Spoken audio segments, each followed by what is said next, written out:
História de quando eu fiquei com meu professor de matemática. Tudo começou na época do ensino médio. No meu último ano, eu tive um professor de matemática que era o maior gato e todas as meninas da sala davam em cima dele. E eu e uma amiga eram as únicas que não davam em cima dele por respeitar. E acabou que por isso ele acabou se aproximando da gente. E ele me tratava super bem. E isso fez com que as meninas da minha sala ficassem com ciúmes por causa disso. Quando chegou no final do ano, teve a minha formatura. E ele ficou me olhando a festa inteira, sabe? Aquele olhar diferente. E no final da festa, ele pediu meu número. E só depois de 5 meses que ele me ligou. E a gente marcou de ir no cinema. E depois do cinema a gente foi comer um lanche. E no final ele me beijou. E ele disse que não aguentava mais, que estava a fim de me deixar. Parte 2 da história de quando eu fiquei com meu professor de matemática. Continuando, depois de as vezes que a gente se viu, rolou apenas beijos. E depois disso, ele acabou casando. Teve até uma filha. Mas eu sabia tudo sobre ele, até segredos que ele escondia da mulher dele. E eu também tive 2 filhas. Até que no ano passado, acabamos nos reencontrando. E a gente não resistiu e ficou. História do dia que meu namorado me sequestrou. Só pra vocês entenderem, faziam 2 anos que a gente namorava e ele sempre foi um amor de pessoa. Só que nos últimos meses ele tava muito estranho. Eu achei que era porque ele tinha sido demitido do emprego recentemente. Só que depois disso ele começou a se envolver com coisas erradas. E sinceramente eu até que gostava, porque ele me dava roupas caras, joias, etc. Mas teve um dia que a gente brigou, porque mesmo com ele me proporcionando uma vida de luxo, eu sabia que isso não era certo. E ele insistia no erro, até que eu não aguentei mais e decidi dar um tempo. Na hora ele enlouqueceu, eu nunca vi ele naquele estado, achei até que ia me bater. Pra vocês terem noção, ele chegou até a socar a parede e quebrar todos os móveis da casa. Depois disso, ele me pediu desculpa e, obviamente, eu não aceitei. E ele me mandou várias ameaças por mensagem e pessoalmente. Ele mandava entregar na minha casa pedaços de partes humanas e aquilo me assustou de tal forma que eu decidi mudar de cidade e ter um novo começo.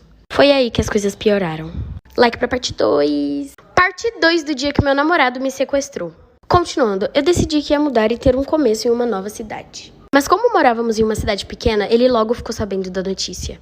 Um dia, quando eu fui no meu apartamento pegar algumas coisas que fui carregando as coisas pro caminhão. E eles me renderam e me colocaram dentro do caminhão junto com os móveis. Naquela hora, eu bati a cabeça e tive um apagão. Eu só acordei quando já estava em um galpão abandonado, amordaçada e com os braços presos. Logo em seguida, ele veio em minha direção e disse que minha vida iria acabar ali mesmo. Mas eu olhei no fundo dos olhos dele e disse que ainda o amava, só pra sair daquela situação. Eu tava morrendo de medo, então aquela foi a primeira atitude que eu tive sem pensar em nada. E ele, como um cachorrinho apaixonado, me pediu em casamento. E eu aceitei, por medo. Inclusive, nós estamos casados até hoje, mas eu só tô com ele porque tenho medo dele fazer algo comigo ou com a minha família. É isso, me sigam no Insta e me manda sua história na DM. Beijo. História de como a minha madrasta ficou com tantos ciúmes da minha relação com meu pai que ela planejou me matar.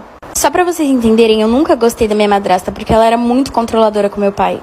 E eu sabia que ela me odiava, só que era recíproco. Mas meu pai tava apaixonado e ele parecia feliz. Parte 2 de quando minha madrasta ficou com tantos ciúmes do meu relacionamento com meu pai que ela tentou me matar. Continuando, eu vi ela falando no telefone com alguém sobre se livrar de mim. Mas eu nem levei muito a sério porque eu sabia que ela era louca, mas não a esse ponto. Pelo menos era o que eu achava. E do nada ela começou. Rapaz, teve um dia que era cerca mais ou menos de 8h30 da noite, eu tava assistindo Chiquititas. Repare só a merda. Eu era o tipo de criança que eu não gostava de Chiquititas, eu era doente por Chiquititas. Não perdia um episódio, ou seja, nada me fazia deixar de assistir Chiquititas. E minha tia tava com infecção urinária internada no hospital. Eu sei que não tem nada a ver com isso, mas repare. Minha tia ligou pra minha mãe pedindo um cobertor, porque lá no hospital onde ela tava internada não dava um cobertor nenhum, ela tava praticamente congelada. E aí minha mãe falou que ia levar, né? Onde é que eu entro nessa história? Minha mãe vira pra mim, eu lá vidrada olhando pra televisão.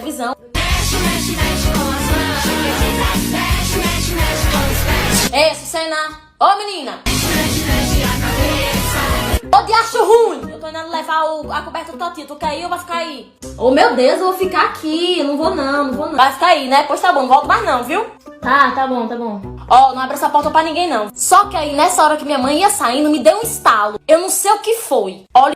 Rapaz, acho que nesse momento Deus virou pra mim e falou assim: minha filha, levante essa bunda do sofá e vá com tua mãe. Vá por mim, só vai. Aí do nada eu falei: eu não quer saber, depois eu vejo no YouTube a continuação. Levantei e fui com minha mãe. Meu irmão, você não tem noção da merda. Quando eu entro dentro do carro, que a gente tá subindo a ladeira, eu, meu pai, minha mãe e minha irmã, eu lá encostada com a cabeça no vidro, vejo 2 homens passando. Aí, meu amigo, meu apito pra vagabundo fez pi, pi, pi.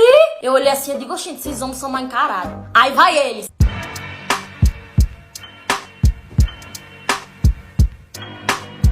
Eu digo: ai, essa peça é peba. Fiquei com esses homens na minha cabeça. Mas aí fui, né? Chegou lá no hospital, deu o cobertor pra minha tia. Cerca de uns 40 minutos depois a gente voltou. E aí, meu filho, a surpresa. A gente descendo na ladeira de casa, não tinha ninguém mais, ninguém menos que a polícia na frente da casa. Você já tem uma noçãozinha do que aconteceu. Meu amigo, eu só vi minha mãe falando assim: Júlio! Meu pai virou pra minha mãe e falou: calma, mulher. E eu lá dentro só falei: Certa noite, um dia antes da Páscoa, um menino chamado Jimmy tava, super animado, tava super feliz, ele não conseguia dormir. Quando ele tava, tentando pegar no sono, ele ouviu um barulho vindo lá de baixo da casa dele. Primeiro ele não ligou, mas quando ele ouviu de novo, ele desceu as escadas pra ver o que tava acontecendo lá embaixo. Ele queria muito que fosse o coelhinho da Páscoa. Quando ele desceu, ele de fato viu o coelhinho da Páscoa, cheio de sangue, encarando ele. E ele ficou muito feliz e foi tentar falar com o coelhinho da Páscoa, mas antes dele sequer começar a falar, o coelhinho da Páscoa pulou em cima dele. No dia seguinte, os pais do Jimmy desceram, né? Porque eles, acordaram, foram tomar café. O que eles viram na sala deixaram eles, sem palavras. A cabeça do menininho tava em uma das cestas, de ovo de Páscoa. E o corpo dele tava em outra. Vocês sabiam que tudo que nós pesquisamos é apenas 4% da internet? Então se preparem para ver a camada mais escura e o que tem nela. Para ficar mais claro, tem 3 camadas. A que a gente usa como Google, Facebook, Wikipedia, enfim. E aí temos a Deep Web, que também já é meio assustadora. E por fim, temos a Dark Web, que é a pior de todas.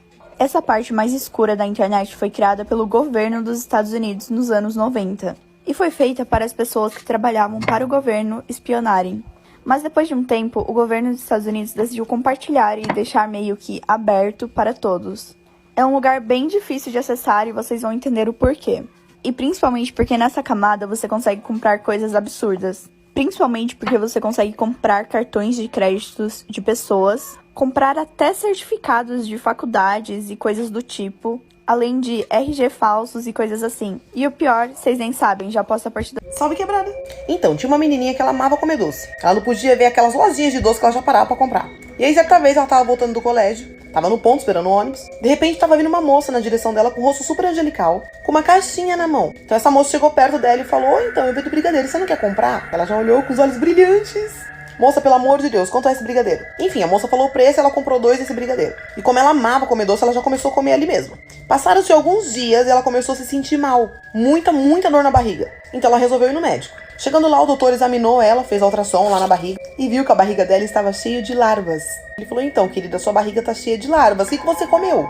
Ela ficou tentando lembrar, aí ela lembrou, o brigadeiro. Enfim, o médico passou os medicamentos pra poder matar as larvas que estavam dentro da barriga dela e liberou ela pra ir pra casa. Quando ela chegou em casa, ela começou a pesquisar muito sobre essa moça que vendeu o brigadeiro pra ela. Quando ela se deparou com uma notícia. A moça que vendeu o brigadeiro pra ela, na verdade, era uma serial killer que matava as pessoas vendendo brigadeiro. O dia que a minha tia vendeu a virgindade dela pro meu professor. Para vocês entenderem melhor, a minha tia tinha 16 anos na época e eu 11. Por nós termos quase a mesma idade, nós éramos muito próximas e éramos inseparáveis. Um dia ela teve que me levar para a escola porque meus pais estavam trabalhando. E como eu estava com infecção urinária, ela teve que ir para explicar para os professores que eu ia ter que ficar saindo para fazer xixi. Eu vi que quando ela foi falar com o meu professor, ela estava andando no corredor. E do nada eles desapareceram. E eu precisei procurar ela para pegar minha mochila que estava com ela. Eu aproveitei para beber água e fui no banheiro. E adivinhem, a minha tia estava beijando um cara no banheiro. Só que eu acabei não vendo quem era porque ela empurrou ele para dentro do banheiro. Eu saí correndo para ela não ver que eu tinha visto e brigar comigo. Ela sempre odiou ter que me levar para a escola. Só que depois desse dia, a minha tia queria me levar todos os dias para a escola. Eu achei estranho até que parte 2 do dia que a minha tia vendeu a virgindade dela pro meu professor. Continuando, eu tava achando estranho a minha tia querer me levar para a escola todos os dias. Até que um dia depois de ela ter me deixado na escola, eu segui ela. Eu vi que a minha tia entrou no banheiro feminino e logo depois meu professor entrou também. E detalhe, era o banheiro das meninas. Eu entrei do banheiro também e me escondi numa cabine. Até que eu ouvi eles fazendo aquilo no banheiro do lado. Eles terminaram e logo em seguida meu professor deu muito dinheiro para minha prima. E eu sabia que era a primeira vez dela, porque a gente conversava sobre isso. E sim, eu sei que eu era muito nova para saber o que era isso. Quando cheguei em casa, eu perguntei para ela o que tinha acontecido. E ela confessou que o professor tinha pagado ela pela virgindade mesmo. E essa história foi enviada por uma seguidora. Envie sua história lá na rede vizinha. Até a próxima história!